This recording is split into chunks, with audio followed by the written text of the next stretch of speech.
What almost nobody tells you is that no plant actually produces honey. Honey is a processed product. Bees collect nectar, break it down with enzymes, reduce moisture, and store it.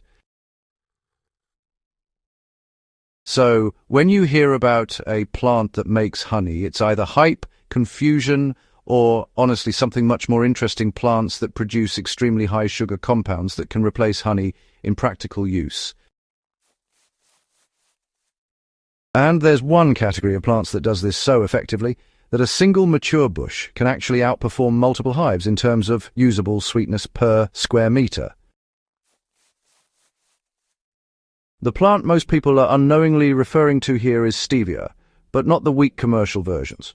When grown properly in soil or hydroponics, high-quality stevia rebaudiana can produce leaves that are, wow, 200 to 300 times sweeter than sugar and far more concentrated than raw honey. That's where the one plant equals 10 hives idea comes from. It's not literal honey, but in terms of sweetness yield, it's not even close. The real value of this plant is not in novelty, it's in control and consistency. Beekeeping is unpredictable. Nectar flow depends on seasons, rainfall, forage diversity, and colony health. A bad season can wipe out production completely. With stevia, once the plant is established, the output is consistent. In a raised bed or hydroponic system, it becomes even more reliable because you're controlling water, nutrients, and stress levels. In a standard backyard setup, one well-grown stevia plant can produce between 200 to 400 grams of dried leaves per season. When you process those leaves correctly, that translates into a sweetness equivalent of several kilograms of sugar or multiple liters of honey. And, that's from a single plant occupying less than half a square meter. Growing it in soil works, but most people do it wrong. Most gardeners treat stevia like a regular herb, and that's where they lose 70% of its potential. This plant is extremely sensitive to soil structure. It needs a loose, well-draining medium with high organic content, but not heavy compost that stays wet. If the roots sit in moisture for too long, the sweetness drops significantly. The best results come from a mix that is roughly 40% loamy soil, 30% coarse compost, and 30% aeration material like perlite or rice hulls. That balance allows roots to breathe while still accessing nutrients.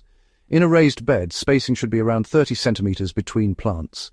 But if the goal is maximum leaf production, tighter spacing at 20 centimeters can work if airflow is maintained.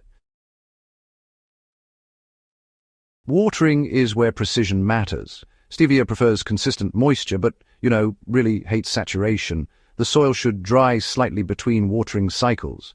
If you're using drip irrigation, short pulses twice a day are actually more effective than one heavy soak. Hydroponics is where this plant becomes seriously powerful. When grown in a controlled hydroponic system, stevia shifts from being just another herb to a high-efficiency sweetness factory. In systems like deep water culture or cocoa-based drip setups, growth rates can increase by up to 40%, and leaf sweetness becomes more concentrated due to stable nutrient delivery. The nutrient solution should be kept relatively mild. An EC of 1.2 to 1.6 is enough. Pushing nutrients too high leads to rapid growth, but, honestly, diluted sweetness, which kind of defeats the purpose.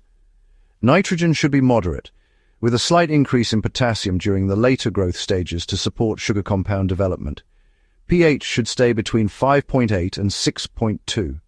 Outside this range, nutrient uptake becomes uneven, and you'll notice weaker leaf structure and reduced sweetness. Light intensity also plays a major role. Under full sun or strong grow lights, the plant produces more of the compounds responsible for its sweetness. Harvest timing is what separates average results from exceptional ones. Most people harvest stevia too early. The leaves may look full, but the sweetness hasn't peaked yet. The highest concentration of sweet compounds develops just before flowering. That's the window where cutting the plant gives maximum yield and potency. In practical terms, that means letting the plant reach about 30 to 40 centimeters in height with dense leaf growth and watching for the first signs of bud formation. At that stage, cutting the plant back by about 2/3 encourages regrowth while capturing peak sweetness. Drying is another critical step. Leaves should be air-dried in shade, not under direct sun. High heat degrades the compounds you're trying to preserve. Once dried, the leaves can be crushed into powder or steeped to create a liquid extract that functions almost identically to honey in many uses. This is where it actually replaces honey in real gardening systems. In a working garden, especially one focused on self-sufficiency, stevia becomes more than just a sweetener. It integrates into food processing and preservation. For example, when making fermented plant extracts or compost teas that require a sugar source, stevia can partially replace molasses. It doesn't feed microbes in the exact same way, but when combined with small amounts of traditional sugars, it reduces dependency on external inputs. In a backyard setting, just a few plants can supply enough sweetness for teas, preserves, and even baking applications.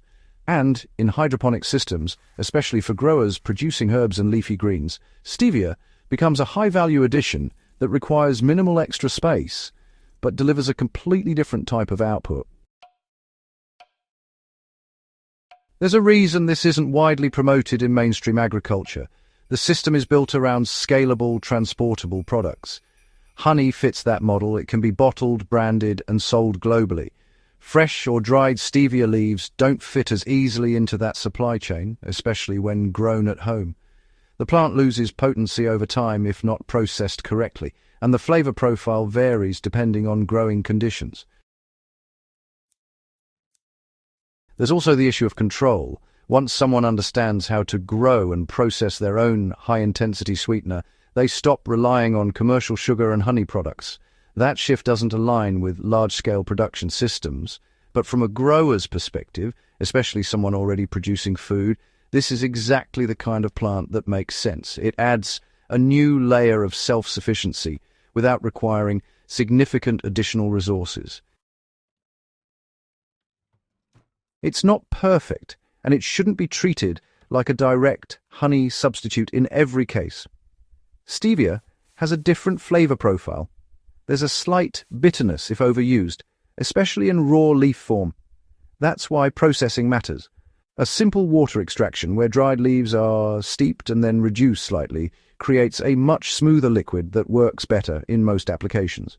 Also, it doesn't replicate the antimicrobial properties of honey. So for medicinal or preservation uses, where honey is traditionally relied on, it's not a full replacement. But in terms of sweetness and yield per plant, it outperforms almost anything else you can grow in a small space. What actually works best in real gardens comes down to integration, not replacement. The strongest systems don't rely on a single solution. A combination approach works better. Keep bees if that's already part of the setup, but add stevia to reduce pressure on honey production. In smaller gardens where beekeeping isn't practical, this plant fills a gap that most people don't even realize exists. In raised beds, it fits alongside herbs like basil and mint without competing heavily for nutrients. In hydroponics, it can share space with leafy greens under the same lighting conditions.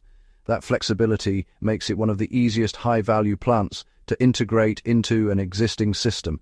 This is not about replacing bees or redefining honey. It's about understanding how much potential is sitting in a single plant when it's grown correctly. Once the conditions are right, the output speaks for itself. Garden Guru is built around these kinds of practical, high-impact methods that actually change how a garden performs, not just how it looks.